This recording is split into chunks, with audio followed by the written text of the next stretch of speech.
नमस्ते। आज हामी बनाउन गइरहेका छौँ क्रानबेरीको खट्टा मिठा। पहिलो सुरुमा मैले 6वटा प्याकेट क्रानबेरीलाई निकालेँ। त्यसपछि यसलाई राम्रोसँग केलाउन थालेँ। धेरै पाकेको अथवा कुहिएको छ भने सबै निकाल्ने अनि त्यसपछि यसलाई 3-4 पानी पखालेर एकछिन तर्याउन राख्ने। मैले त्यसरी नै यो सबै क्रानबेरीलाई तर्याएँ। त्यसपछि एउटा प्यान बसालेर त्यसमा हामीले अलिकति तेल राख्ने अनि यो तेललाई एकछिन राम्रोसँग तातिन दिने। मैले चाहिँ अलि धेरै नै क्रानबेरी भएको भएर अलि धेरै नै तेल राखेँ। हजुरहरूले थोरै राख्न सक्नुहुन्छ। त्यसपछि यसलाई एकछिन तातिन दिनेपछि हामीले अलिकति तेजपत्ता एकछिन रातो हुने जसम्म फुर्याउने। मैले 2-3 वटा तेजपत्ता लिएको छु। त्यसपछि यसलाई एकछिन फुर्याएपछि हजुरहरूले सुकेको खोर्सानी राख्न सक्नुहुन्छ। यसलाई चाहिँ सुकेको खोर्सानीलाई चाहिँ अलि लामो नै राख्यो भने पछि कसैलाई नचपाउने पिरो हुन्छ भन्यो भने त्यसलाई छुट्याउन पनि सकिन्छ। मैले त्यसरी नै अलि मजाले नै खोर्सानी राखेको छु।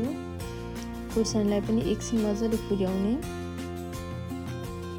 त्यसपछि एकछिन फुरिएपछि हामीले अघि तारेर राखेको क्रानबेरीलाई त्योभन्दा पहिला चाहिँ अलिकति 5 फोरन भन्छ। त्यसमा चाहिँ मेथी, सुकमेल, जिरा, अलिकति तोरी र ज्वानो पड्काउने। यसलाई मजाले फुलिन दिने एकछिन। धेरै रातो बनायो भने पनि तितो हुने चान्स हुन्छ। त्यसले गर्दा एकछिन मजाले फुर्याएर कालो नबनाउने। त्यसपछि अघि राखेको सबै क्रानबेरीहरूलाई एकछिन राखेर मजाले चलाउने।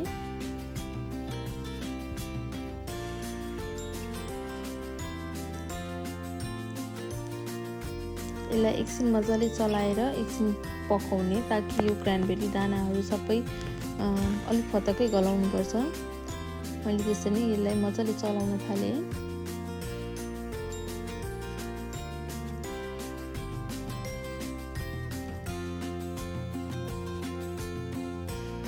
यसलाई चाहिँ हजुरहरूले नुन मात्र हालेर पनि बनाउन मिल्छ। मैले चाहिँ आज नुन र चिनी हालेर खट्टा मिठा बनाउन गइरहेको। त्यसरी नै एकछिन पकाउने। एकछिन पकाएपछि सुरुमा नुन हाल्ने ताकि नुनले गर्दाखेरि यो अलिक छिटै गल्छ। मैले स्वादअनुसारले नुन राखेको छु। धेरै पनि नुन राख्ने किनभने पछि हामीले गुलियो पनि राख्छौँ।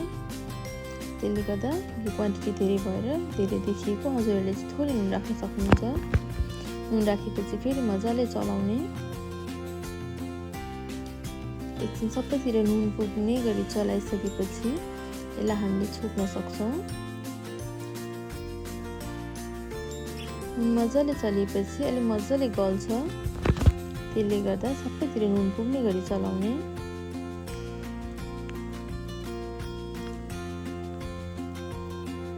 त्यसपछि हामीले यसलाई एकछिन छोपेर राखिदिने। मिडियम फ्लेममा राखेपछि 10 मिनट जति छोपेर निकाल्ने अनि यसलाई मजाले चलाउने। हेर्ने कति पाकेको छ। नपाकुन्जेलसम्म हजुरहरूले 10-15-20 मिनट कति मिनट लाग्छ क्वान्टिटी अनुसारले फेरि छोप्दै हेर्दै चेक गर्दै गर्नुहुन्छ। मैले चाहिँ यहाँ सक्खरको र चिनी दुईटैको बनाउन थालेको छु। अनि सक्खरलाई चाहिँ पगाल्न राखेँ। अलिकति पानी राखेर सक्खर पगाल्न राख्ने। एकछिन मजाले पानी राखेर पकाल्न थालेपछि एकछिन अलिक बाक्लो हुन्छ अनि एक तारको छ कि छैन चेक गर्ने। मैले चाहिँ यहाँ एक तारको भनेको यस्तै एउटा तार जस्तो आउँछ हो त्यस्तो चेक गर्ने। यतापट्टि पनि मैले अघि राखेको जतिबाट हाफ जति चाहिँ सक्खरमा उता रेडी भइसकेपछि सक्खरतिर राखिरहेको छु। हजुरहरूले सिनीको मात्र पनि बनाउन मिल्छ। मैले चाहिँ दुईवटा टेस्टमा के डिफ्रेन्स आउँछ भनेर चाहिँ दुईटैको गर्न थालेको। अनि मैले अब यो हाफ अघि राखेकोबाट हाफ चाहिँ यता सक्खरमा राखिरहेको छु।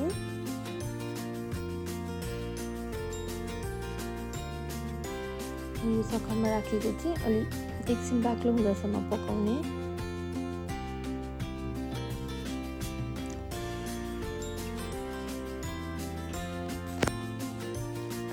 सक्खरमा अलिक मजाले पकाउने ताकि सक्खरलाई अघि पानी धेरै हालेको भएर बाक्लो हुँदासम्म छोड्दिनु।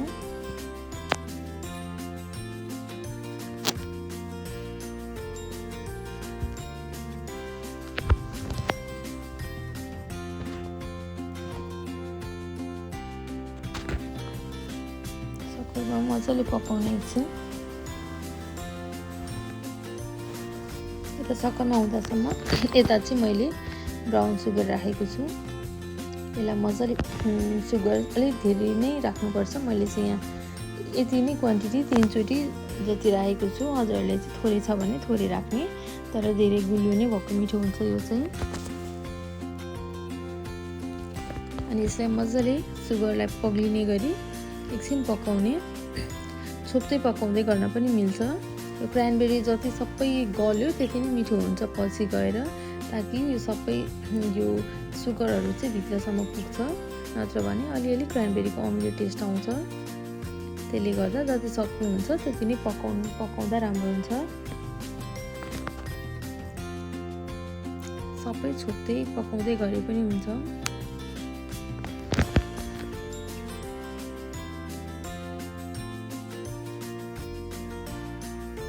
मैले चाहिँ यो सबै मजाले चलाएको छु। अब एकछिन चिनी पकाएपछि चाहिँ यो हाम्रो रेडी हुन्छ। त्यस्तो धेरै मेहनत पनि छैन यसमा।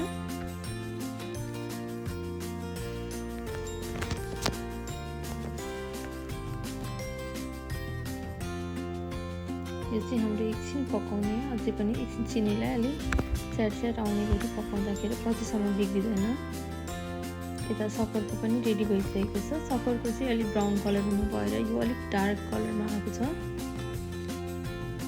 मलाई चाहिँ दुईटामा चाहिँ सक्खरको अझ बेटर लाग्यो। हजुरहरूले सक्खरमा पनि बनाउन मिल्छ है त।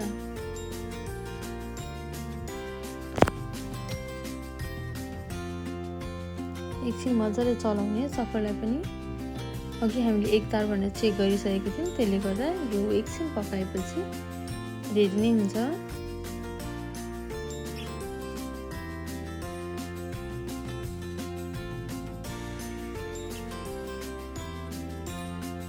एकछिन चलाउने, मजाले खुल्ने यसलाई, ताकि त्यो अघि बाँकी रहेको क्रानबेरिज नपाकेकोहरू पनि सबै खुलिन्छ अनि सबै एउटै टेस्ट हुन्छ। नत्र भने नफुटेकोहरूमा टेस्ट डिफ्रेन्ट आउँछ। Thank you for watching.